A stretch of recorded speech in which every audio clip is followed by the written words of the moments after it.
I call on the Honourable Brooke van Veldon. Thank you, Mr Speaker. I present a legislative statement on the Equal Pay Amendment Bill. The legislative statement is published under the authority of the House and can be found on the parliamentary website. The Honourable Brooke van Veldon. Thank you, Mr Speaker. I move that the Equal Pay Amendment Bill be now read a first time. The Equal Pay Amendment Bill improves the process for raising and resolving a pay equity claim. It provides a better framework for assessing whether there is sex-based undervaluation and remuneration in female-dominated occupations.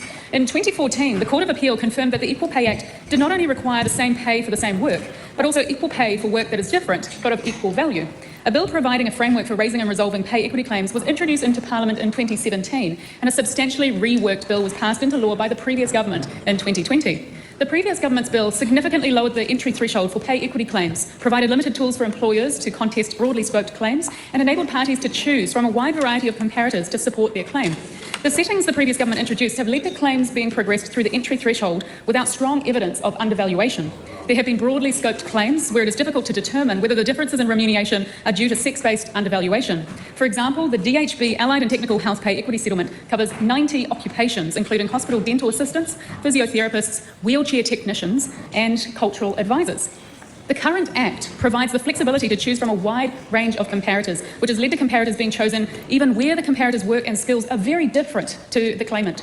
Health New Zealand admin and clerical staff, as an example, have been compared to mechanical engineers. Health New Zealand librarians have been compared to transport engineers, and Oranga Tamariki social workers have been compared to air traffic controllers. The same comparators have been used repeatedly across several claims, despite several differences with the work of the claimants. Corrections officers, for example, have been used as comparators for nurses, admin support staff, and teacher aides. And review clauses that are required to be included in settlement agreements have considered factors that may not have been connected to sex-based undervaluation. In some settlements, review clauses have included factors to consider, such as the Consumer Price Index. That may not have been connected to a return of sex-based undervaluation. This government is committed to maintaining a process to raise and resolve pay equity claims, but we need the system to be robust, workable and sustainable. Whether it is a public or a private sector employer, implementing a pay equity settlement means that employers will need to determine how to factor in additional costs. Parties, therefore, need to be able to have the confidence that the process to assess a pay equity claim is robust. In order to provide a better framework for raising and resolving pay equity claims, this bill introduces a suite of changes, which includes a more robust process for raising a claim, where claims need to have merit to progress. Further tools for employers to ensure that claims are appropriately scoped. Additional clarity and guidance on how to choose an appropriate comparator and on comparison methodology. Changes to enable employers to meet their pay equity obligations in a manner that is sustainable, and changes to ensure that the parameters for the Employment Relations Authority relating to fixing remuneration provide the right incentives to resolve pay equity claims. The bill will apply to existing unresolved claims and to review clauses in existing settlements. Existing pay equity claims will be discontinued, and they will need to be raised under the amended legislation, whether they have been raised with the employer or filed at the authority and are not yet determined. The government is doing this because we consider it's important that everyone is on the same playing field from the start, rather than allowing for two systems to operate at the same time for a period of time. The review clauses in existing settlements will also become unenforceable. The short time frame of the review cycle in the Act has made it difficult to determine whether any differences in pay were due to pay equity issues having re-emerged or to short-term labour market dynamics. These transitional provisions are necessary and justified to meet the policy objective of maintaining a process to raise and resolve pay equity claims, while providing a better framework that is workable and sustainable. They will provide certainty for people involved in pay equity claims. We are progressing this bill under urgency because we have to move quickly to make the changes to the Act to ensure that the system is workable and sustainable. Overall, the bill will provide greater confidence that pay equity claim assessments will focus on any sex-based undervaluation and remuneration, and that any non-sex-based factors are appropriately accounted for. These changes will provide greater confidence that genuine pay equity issues will be correctly identified and addressed. I commend this bill to the House.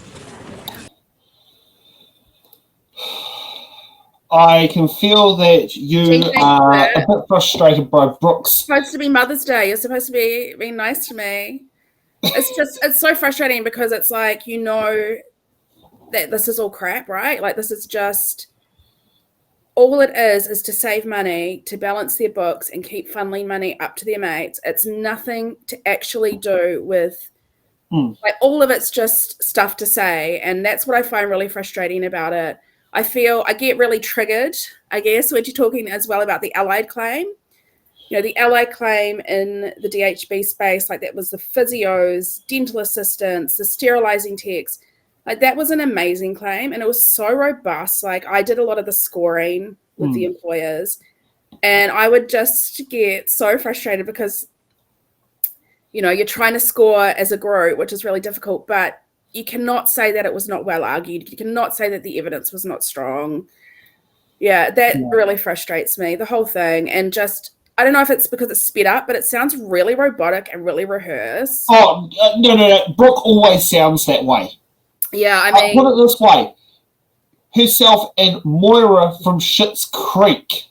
Like, every time I hear Brooke van Veldon, I think of Moira from Schitt's Creek with her artificial trying to be robotic way. part of me feels sorry for her because I'm like, what has she been through? Like, seriously, I am such a bleeding heart. I'm like, what has she been through? Like, I don't know. Like, it's really sad, like, because it isn't, I don't think that, yeah, I don't know. I don't want to get into that. But also, the other thing that is really annoying me at the moment is this comparator issue, which National has sort of seized upon in these chat GPT, I believe, generated statements that they've all been publishing this weekend about the comparators. And, you know, it's just to make sure we're not, comparing a social worker to an air traffic controller. Like, number one, yes, this but is how all many playing into people's bias.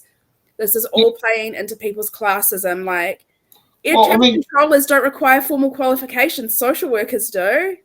Yeah. Well, I know when I worked at BP, there was only one female fuel delivery driver.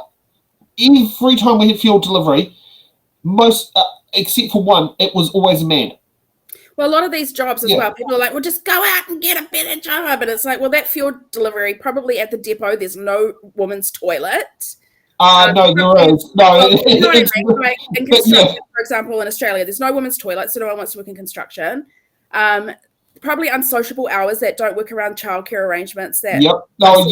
2 a.m. to 2 p.m. shifts is quite normal for the fuel What it tanker. really shows me is that no one understands what social workers actually do. Yeah, exactly. This comment here about the undeserving woman and the deserving woman, absolutely. And that's one thing I really want to get across as well, is that when you break the gender pay gap down into ethnicity, it's super scary. So like 20% pay gap between a Pākehā man and a Pacifica and Māori woman, approximately.